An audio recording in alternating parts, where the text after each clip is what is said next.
Hello friends, আমি মুন্না আছি আপনাদের সাথে চলে আসলাম নতুন একটা ভিডিওতে। সো আজকে আমি এখন যে বিষয়ে কথা বলবো সেটা হচ্ছে তাহসান, জনপ্রিয় সঙ্গীত শিল্পী তাহসান।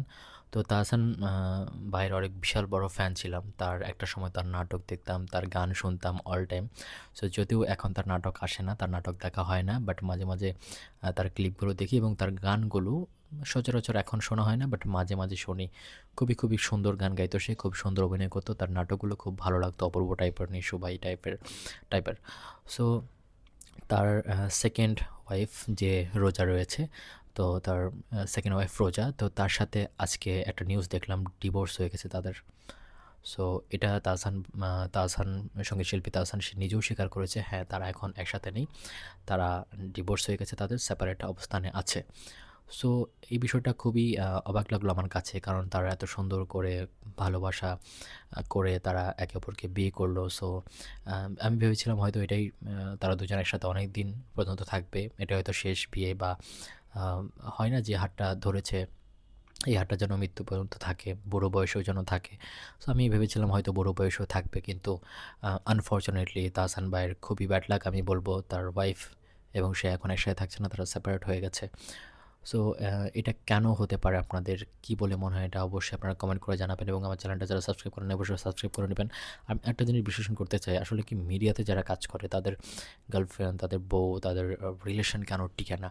আই থিঙ্ক এখানে হয়তো এটা কি এমনটা হতে পারে, তাহসান জনপ্রিয় সঙ্গীত শিল্পী তাহসান, তার যেহেতু মিথিলারও একটা ব্রেকআপ হয়ে গেছে তার মিথিলার হাজব্যান্ডের সাথে।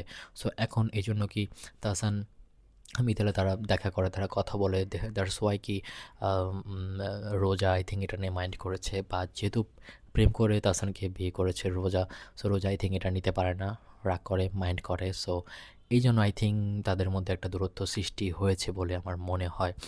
সো রোজা মেয়েটা দেখতে খুব কিউট ছিল, সুইট ছিল, মাঝখানে দেখেছি বোরকা পরেছে তাহসান ভাইয়ের সাথে। তাহসান ভাই অনেকটা দেখলাম মিডিয়া ছেড়ে ইসলামিক মাইন্ডে চলে গেল। সো এই গুড একটা পজিশনে থাকার পরও তাদের মধ্যে কেন সেপারেট হলো, কেন ডিভোর্স হয়ে গেল, সেটা খুবই দুঃখজনক একটা বিষয়। সো এই নিউজটা আমি ফেসবুকে স্ক্রল করতে করতে দেখি, ফার্স্টে যখন দেখি ভেবেছিলাম হয়তো এটা আই থিঙ্ক রিয়েল নিউজ না, ফেক নিউজ, বাট যখন দেখলাম যে না দিস ইজ রিয়েল নিউজ, তখন আমি খুবই আপসেট হই, এবং আমি কমেন্টগুলো দেখি, কমেন্টে সবাই আপসেট হচ্ছে এবং সবাই কমেন্ট করছে এটাই যে তাহসান আই থিঙ্ক এখন মিথিলের সাথে মিলিত হয়ে যাবে, যেহেতু তাদের এতদিনের একটা রিলেশন ছিল, তাদের বেবি রয়েছে একটা, তাদের ফার্স্ট, তারা দুজনের ফার্স্ট।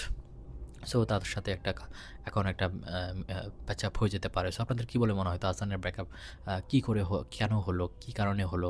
আপনাদের মতামতগুলো অবশ্যই কমেন্ট করে জানাবেন। দেখা হচ্ছে নেক্সট কোনো ভিডিওতে। সবাই ভালো থাকবেন, সুস্থ থাকবেন, এবং আমার কাছ থেকে কীরকম ভিডিও চান অবশ্যই কমেন্ট করে জানাবেন। Thank you so much, thank you.